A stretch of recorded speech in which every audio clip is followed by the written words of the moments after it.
Good morning, students. In our last period, we have seen how to represent the decimal on a number line. Now we will learn the conversion of fractions to decimals. Let's see how we can convert the fractions to decimals. We all know that to convert the fractions to decimal, we have to have the denominator in the power of 10.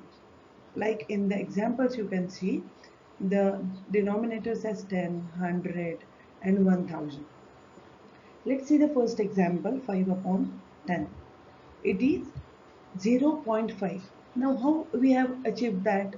We have to write 5 as it is, and let's see how many zeros are there in the denominator. That is a 1 0.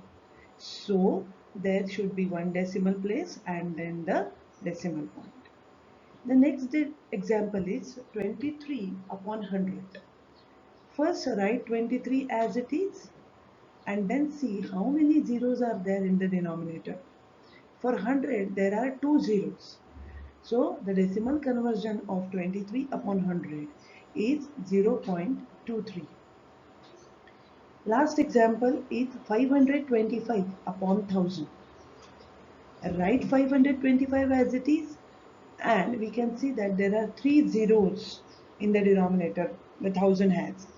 Therefore, the decimal conversion of 525 upon 1000 is 0.525.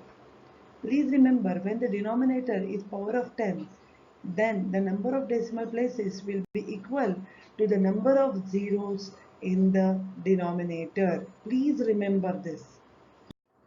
Okay, now the next method is when the denominator is not in the power of 10. Let's see the first example, 3 upon 2.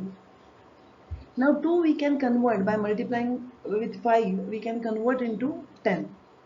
But we cannot multiply 2 only. We have to multiply 3 upon 2, the complete fraction. We are converting this into equivalent fraction.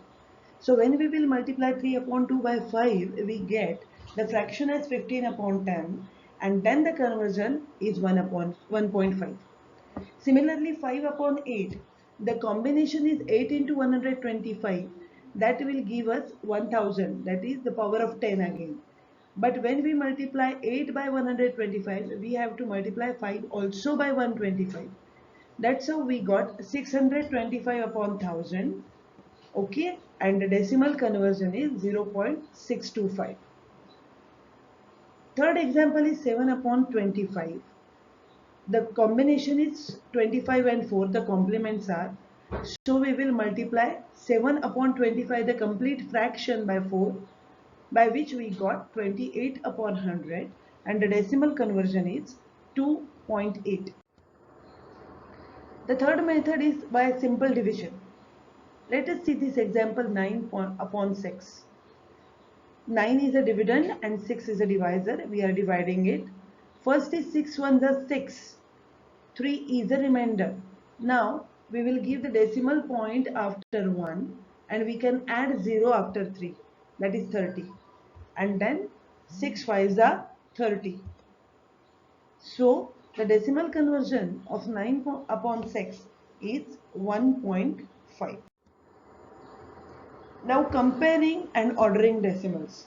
Before I start with this, I would like to tell you all that comparing, ordering decimals, addition and subtraction, for all these things, same as fractions, we have to convert the decimals into like decimals. How we will convert the decimals into like decimals? See the first point. Make the number of decimal places same for each number by adding zeros at last. Okay, then we have to ignore the decimal point and the greatest number is the greatest over here. Right? Examples 1.2 and 1.22. Convert into like decimals. When we convert into like decimals, 1.2 has one decimal place, 1.22 has two decimal places. So we add 0 after 1.2. And now if you ignore the decimal point, it is 120 and 122. So obviously 1.20 is less than 1.22. Second example is 201.06 and 120.6. Okay, here again I have converted 120.60. Okay, and then 201.06 is greater than 120.60. Let's arrange these decimals into ascending and descending order.